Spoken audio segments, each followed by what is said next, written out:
So I'm Devin Waite, and I am the vice chair of the board at CCAPP, also the chair of the Addiction Recovery Communities of California. And it's my distinct pleasure to introduce Mr. Tom Hill, who is also at MSW, and he was appointed to the Biden-Harris administration as a senior policy advisor at the White House Office of the National Drug Control Policy, or otherwise known as the ONDCP. This is his second administration that he's worked with. He also worked with the Obama administration, but it is our distinct pleasure to have you here, Tom, and thank you so much. I'll turn it over to you.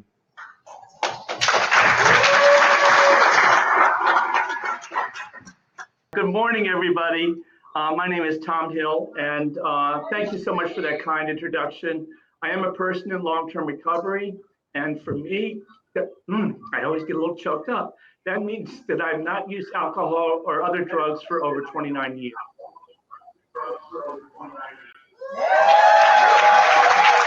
And as a result of my recovery, I've been called to do lots of work in a career that I neither anticipated nor planned for. But I was taught to suit up, to show up, and to say yes whenever asked to do something.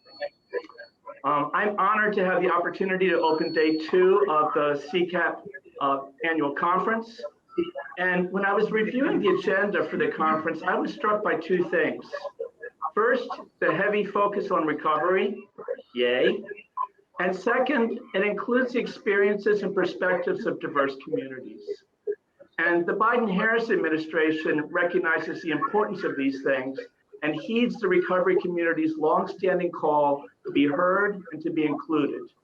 Borrowing a phrase first initiated by the disability community, nothing about us without us. We have members of the President's cabinet who are vocal about their recovery, and I joined other career and political appointee staff in recovery at the Office of National Drug Control Policy to help shape this nation's approach to reducing substance use and its consequences. I am fiercely proud to represent an administration that prioritizes diversity, inclusion, and the elimination of long-standing inequities that prevent far too many individuals and communities from achieving their full potential and contributing to the full measure possible. Earlier this month, I had an opportunity to reflect on the past 2 decades at the Faces and Voices of Recovery Leadership Summit in honor of the 20th anniversary of the St. Paul Summit, which marks the official beginning of what some refer to as the new recovery movement. One thing is pretty clear to me. Over the decades, the recovery movement and recovery support services seem to have moved from fragmentation to greater unity. And by this, I mean the concept of recovery has become more inclusive, as have the institutions we have established to help more people achieve and sustain long-term recovery. This trend has also been true in the treatment field. Some of you may remember a time when there was separate alcohol and drug treatment systems. And even more recently, the gulf between treatment that includes medication and treatment that does not at times seemed too wide to cross. And yet, today, medications are increasingly available across the continuum of specialty treatment, and even primary care is taking a more substantial role in identifying and treating substance use disorder. Today, too, recovery community organizations, recovery residences, collegiate recovery programs, recovery high schools, recovery fitness programs, and the like increasingly welcome people who follow diverse pathways, including people who take medication to support their recovery. We're also beginning to understand that harm reduction does not have to conflict with or undermine treatment or recovery. It can be viewed as complementary. Harm reduction provides a starting point for the recovery journey of some and protects others from the worst ravages of addiction. And harm reduction practice successfully engages many people when they're at their most vulnerable, offering access to healthcare and treatment services. And of course, all these changes have not come without growing pains. And as we continue to grow as a field and as a community, there are likely to be more growing pains. That's okay. If you look back at the major shifts of history of both treatment and recovery, people who are willing to stand up publicly as people in recovery have played a key role. And I know many of you here today are in recovery, and I hope that you'll agree that when we stand up and speak out, both individually and collectively, our voices can have immense power. Our speaking out, our decisions not only to refuse to hide in the shadows, but to promote recovery, to hold out a hand to those in need, and to advocate for policies that will help more people achieve and sustain recovery is what fuels the recovery movement. It has fueled a substantial portion of the transformational changes we have witnessed in recent decades. So continuing and accelerating the positive change that is taking place is going to require all of us to cooperate, to coordinate, and to collaborate. So now I'd like to transition to the Biden-Harris administration's first-year drug policy priorities. And there's 7 of them. I'm going to talk about the top level ones. The first is expanding access to evidence-based treatment. The second is advancing racial equity issues in approach to drug policy. The third, enhancing evidence-based harm reduction efforts. First time ever that a presidential administration has made that a priority and said those words out loud. The fourth is supporting evidence-based prevention efforts to reduce youth substance use. The next one is reducing the supply of illicit substances. 6th is advancing recovery-ready workplaces, which I'll talk a little bit later, and expanding the addiction workforce. And then finally, last but not least, expanding access to recovery support services. So those are the 7 top line priorities. In the treatment and recovery support domain, President Biden has proposed increasing the Substance Abuse and Prevention Treatment Block Grant. That's the block grant that's distributed to all states through SAMHSA, increasing it from $1.9 billion in fiscal year 2021 to $3.5 billion annually. That would be an 84% increase for the primary source of funding for substance use services provided to the uninsured. And I don't have to tell you, that's a big, big deal. Inequity is a problem that has long plagued us, whether it relates to educational access, healthcare outcomes, housing, employment, arrest, or sentencing. And representation is key to securing equity.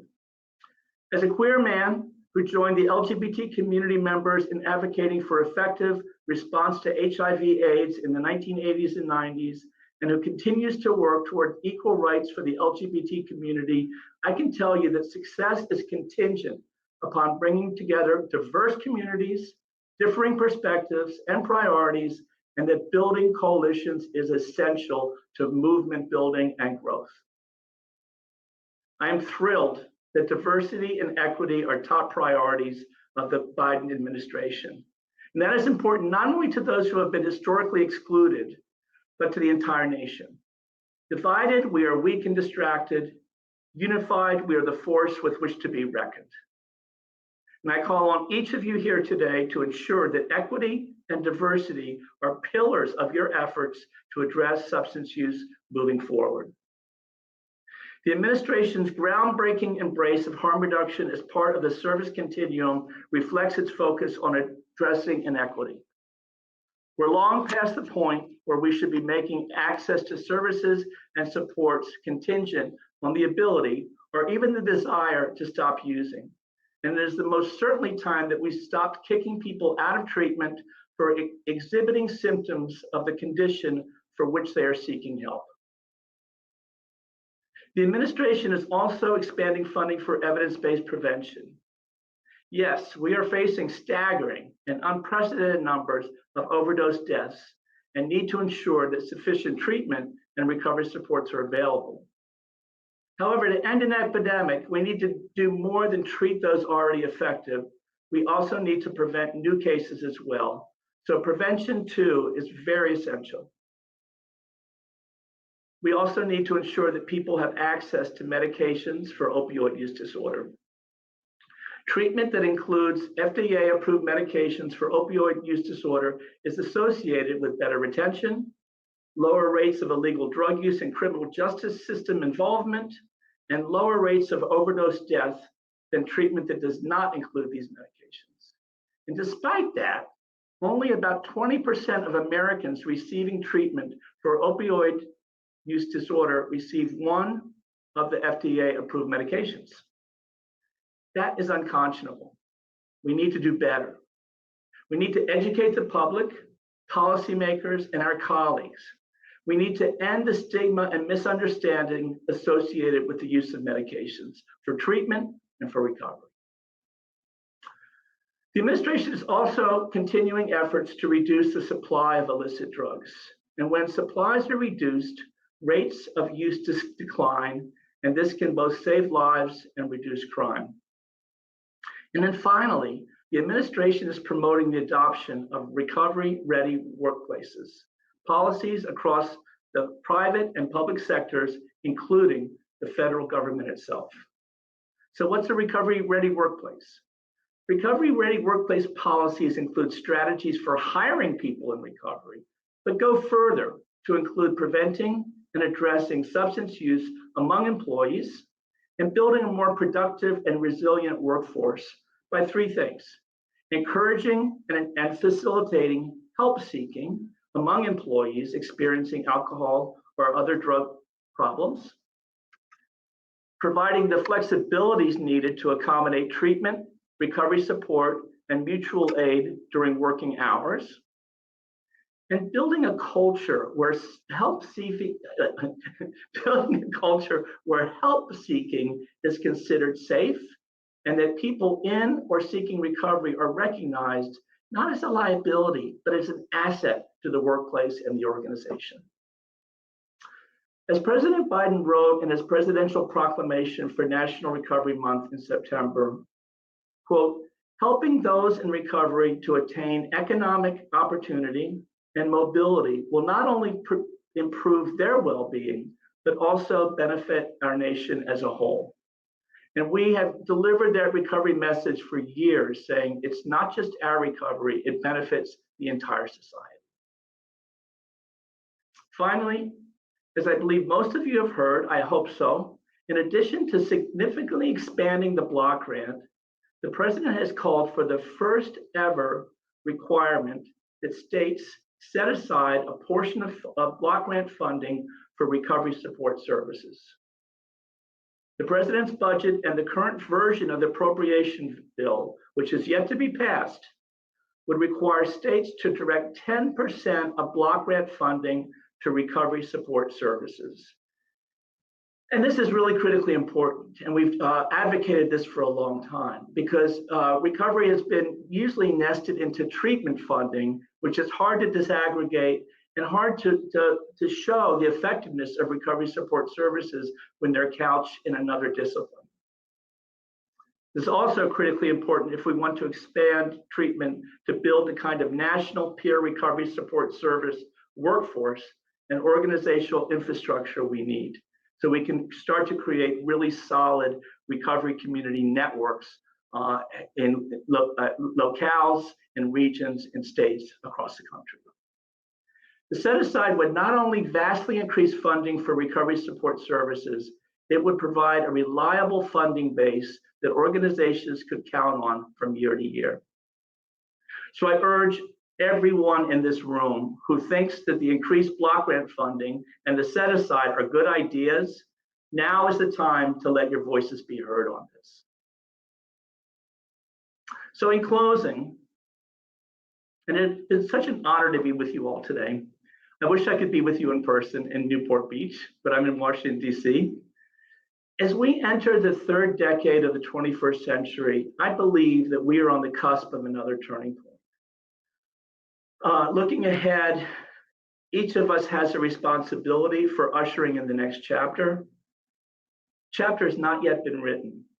The pen is in our hands, And if we do not step up and claim it, others will write the chapter before us. We are long past the point of letting something like that happen. So I call to you all, now is our time. I hope you'll join us. I hope you'll roll up your sleeves, and I hope you will help to build a recovery-ready America. Thank you very much.